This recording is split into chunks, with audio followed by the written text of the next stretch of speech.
I had $1 for every time I heard somebody say, oh, one day I'll do it, one day I'll get to it, oh, geez, I'd love to help volunteer, gee, I'd love to help do this, everything else. One day means nothing. I don't know why we keep saying one day. It's sort of pointless. So let me just get this right, because how we go. Beautiful. So we always wait. We've got all these excuses. We wait till we get a degree. We wait till we've got money in the bank. We wait till the kids leave school. We wait till the cat dies. You know, it's everything. We've always got these excuses. You can see that little dude up here. One of the biggest things is impostor syndrome. And we all have impostor syndrome, and that means, you know, like, why should I be the one to do it? If I do it, nobody's going to pay attention to me. I don't have the credentials to do it, everything else. So we end up, we don't do anything. And it's kind of like this guy. So he sits there and he's kind of sitting at his desk going, oh, wait. It's not perfect. But in the meantime, the rest of the world's over here yelling out, help, we need some help. We underestimate our ability to help. So we're sitting there, you know, getting, it's not perfect. Procrastination and perfectionism is really only a form of fear. And we fear going out and we fear making a difference in the world, but really we shouldn't. I don't know why, because every single one of us has got some amazing gifts and amazing talents. Yeah. And I have to admit, I have to tell you something. Seriously, I'm guilty of it, and I have been very, very guilty of it in the past. That whole, I can't do it yet. One day I'm going to do something. I'm not perfect, everything else. And I'll admit it, I'm 55, you know, and I'm a bit of an old fart. Gee, Dan was talking about being 30. Well, you try being 50, mate. I can tell you. So I got to 50 years old before, and still making excuses, before I actually said, you know what, I have to do something. And the thing that made a difference to me is I actually took action. That's what I just decided. I do a lot of work in autism and behaviour, and everyone was telling me, fix these kids. So I ended up writing a book called Magnificent Kids, and it's about kids, 23 superheroes who are changing the world before they were 18, and I think that's incredible.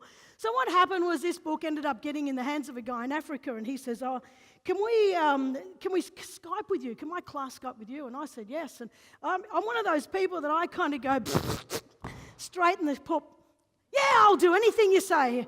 And then I'm kind of like, hell, I'm standing in this shit. I'm not sure how to get out of it.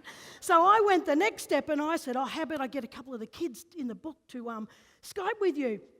He said, yeah. And then I said, let's go even further into this while we're thinking.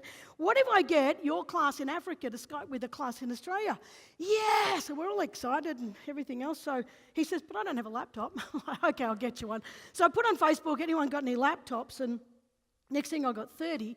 So I thought, oh, well, I'm going to have to start an organisation because I don't know what I'm going to do with 30 laptops. I'm going to be an imposter, so I have to do something. So I started One Planet Classrooms with this whole big, excited idea that I was going to send laptops over to Africa, and that was going to be fantastic. And we'll have this big Skype project, and woohoo! But I won't tell you about the smuggling ring I had to become part of. Is that on camera? Yeah. Okay. To get the laptops into Uganda was actually illegal, and it started to become a little bit too scary. 3 days I didn't sleep, so it became too hard. And sometimes we actually have to say, oh, we're not on the right path. So the Skype program was an absolute epic failure. But not only was it hard, not only did I become part of a smuggle ring, I shouldn't keep saying that. Why do I keep doing that? But also, I sent laptops into a country where 95% of them don't have power, so that was even more clever. And what was even more clever is that the kids in Africa are in bed when the kids are in Australia in school. So clearly, you know, sometimes you jump in and sometimes you fail. I kind of want to tell you that it's actually okay to fail. So even, you know, that was stupid, but doesn't matter. It was a great idea initially. But what I learned was I ended up working with 45 schools in Africa. And what I learned was that there was all these kids drinking dirty water and dying. And then, you know what, if I just walked away, it'd make me a bit of an a-hole, you know, and I'm a bit better than that. So I thought, I can't live with myself if I walk away now and say I failed and don't do something about this. Now, this is me at a hero talk like this in Geelong 3 years ago, and oh my God, you can see that picture of me. I was so proud of myself. I was like, whoa, look at this. This year we've done 3 water tanks, 1 solar system, and sponsored 13 kids. And I was really proud of myself, and fair enough, so I should be. But I kept going and I persisted, and I'm going to fast forward and do this quite quickly so that, because I'm running out of time. In the last 3 years, we've done 30 major projects. Here's a little bit of a sample very quickly. So water tanks, sent kids on excursions, we've set up women's empowerment programs, we've bought land, heaps of blocks of land, built schools, put in solar systems, we've set up sustainability projects, given kids mozzie nets, blankets, mattresses, all that sort of stuff, built a house for a widow, and right now we're just working on a sustainability project.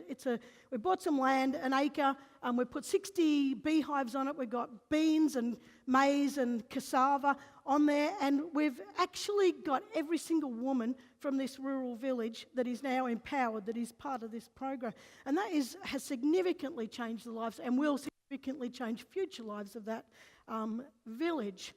We've also given sanitary pads and stuff and undies to over 2,000 girls to keep them in school. Otherwise, they get married off, and it's not a very nice situation for them.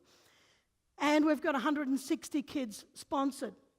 And that was only because I had this silly idea to do a Skype program, actually followed my heart and said, I can't be a prick, I have to continue to look after these kids. And now you can see that there are thousands of people who will benefit from this. So really, I guess the thing I'm trying to say is failure equals success. If I was to walk away from that and say I was a failure, I would have gone with my tail between my legs and, what would I do? Just sit around, feeling sorry for myself, and nobody would have learned.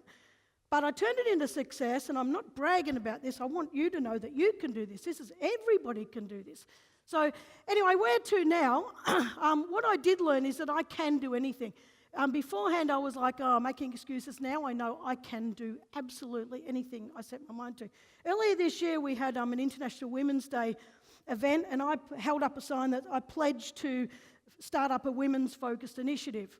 I did it in front of 300 people, woohoo, this is what I'm going to do. Got off the stage and thought, oh shit, I've done it again. How am I going to do this? Anyway, but the point is I've learnt now that, I can do anything I want. So I've set up Girls with Hammers, and basically it is conferences, workshops, and mentoring. You're ruining my plan. Okay. Conferences, workshops and mentoring. And we're having our first conference on Wednesday the 24th of October. So it just goes to show that you can. And this is to empower women. It's not women running around with hammers bashing men. That's not it at all. But it's about smashing through the stereotypes and building a new life and that kind of thing. A couple of speakers here are talking at the conference too. But the whole point about this is developing the attitude, I can, and taking on I can. And now in my life, I don't go back to I can't. Everything is I can. But we don't have to can every single thing we come across. We pick and choose what we really can give value to. The other thing is, someone before talked about discomfort. When you are going out and setting up a project and just following your heart, it is not about instant success or instant anything. It's horrible. It's discomfort all the way. There's peaks and troughs the whole time. You never go through a whole heap of peaks and troughs and suddenly it's fantastic. You rise and you get more successful, but the troughs are bigger and the peaks are bigger. So you have to be prepared to have some discomfort. Here's the line that people think it is, the yellow line, but it's definitely nothing like that. But I tell you what, it's worth it. It's worth all the discomfort, and you'll learn heaps when you're down here in the little trough. And there's a thing about serotonin too. This is the feel-good thing. Every time you help somebody, you get a kick of serotonin. Every time, and that the person also gets one, but anybody witnessing also gets it. So why the hell wouldn't we help people? Why wouldn't we do those really cool little things just to help people? And we kind of think of a hero being, someone in this, a superhero outfit. And today we've heard, and yesterday we've heard all different versions of what people think a hero is. I don't see myself as a hero, but I do see myself as being one of those people that is on a journey to definitely helping people. My version of hero is this: helping every day has real outcomes. comes. We talked about this morning, just doing one little thing every day. It builds you on that journey just to make such a difference in the world. And the other thing is too that anybody can make a difference. So I'm looking around this room. I've been here for 2 days looking at people. People are incredible. Every single person in this room, and don't worry about how old you are. I was 50. You know, I wish I had done it earlier. It doesn't matter how old you are. It doesn't matter what background you come from, what culture you are, what sex you are. It doesn't matter it doesn't matter. Every single person can make a difference, and every single person should make a difference. Oh, okay. So, all right, you've really got to want to help. So there are some people in this world that are just pricks, okay? So let's just accept that. So any decent person can actually make a difference. So you got to dream it. If you dream something that's already in your future, decide to do it, because when you decide to do something, the universe really, really does conspire to make it happen. And take that first step, because that's the hardest, but just do it. And the time, as far as I'm concerned, is now. There's no waiting. There's no, one day. The time is absolutely now. So if we can make a difference, why wouldn't we? Thank you.